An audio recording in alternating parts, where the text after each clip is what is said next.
morts par balle à tir réel de manifestants en pleine tête et en pleine poitrine, de l'intimidation à l'égard... On ne sait pas encore, les enquêtes n'ont pas encore dit comment ces personnes ont été tuées. Un tir par balle réelle en pleine poitrine et dans le crâne. C'est ce qui est arrivé à Kermassar, c'est ce qui est arrivé encore il y a quelques jours près de Ziguinchor, c'est ce qui est encore arrivé sur le chemin de convoi de la liberté qu'avait pris Ousmane Sonko.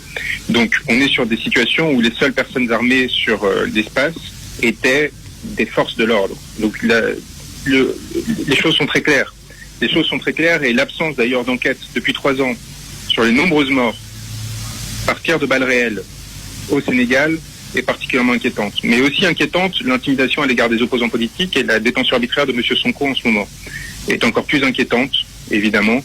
L'attaque qui a été faite à ses avocats qui ont été gazés hier alors qu'ils tentaient de se rendre auprès de leur client, alors qu'il n'y a aucun mandat d'arrêt contre M. Sonko. M. Sonko devrait être libre de ses mouvements, il n'a pas encore été jugé, et cela dit quelque chose probablement de la décision qui a été prise au plus haut de l'État en ce qui concerne son destin judiciaire, et cela montre la pantalonnade à laquelle on est confronté. Le ministre de l'Intérieur a dit sur notre antenne hier, en quelque sorte, si ce blocus, ce dispositif policier aux alentours du domicile d'Ousmane Sonko à Dakar est pris, c'est parce que Ousmane Sonko, en quelque sorte, constitue un élément de trouble à l'ordre public.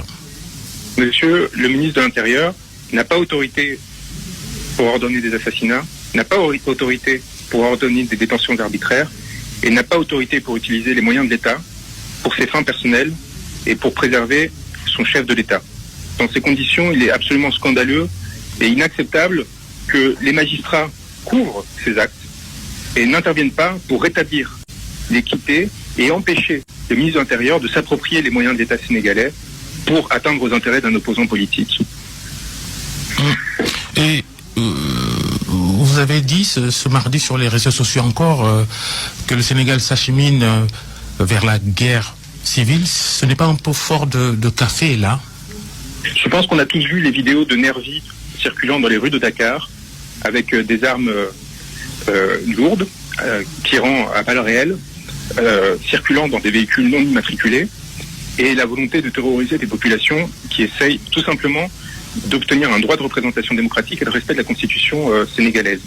Dans ces conditions, le régime est en train de jouer à un durcissement parce qu'il est tombé pour la première fois sur un os, c'est-à-dire un opposant politique qui refuse d'être éliminé judiciairement comme l'ont été avant lui plusieurs autres, et qui, par là même, devient, au-delà des idées que l'on peut avoir sur le destin du Sénégal, une incarnation pour beaucoup d'entre eux d'une alternative saine et nécessaire. Et le fait qu'il soit réprimé, enfermé et traité de la sorte, par exemple avec son arrestation sur le chemin de Dakar il y a 3 jours, cela pose question parce que, encore une fois, M. Diom a lui-même reconnu qu'il n'y avait aucun fondement judiciaire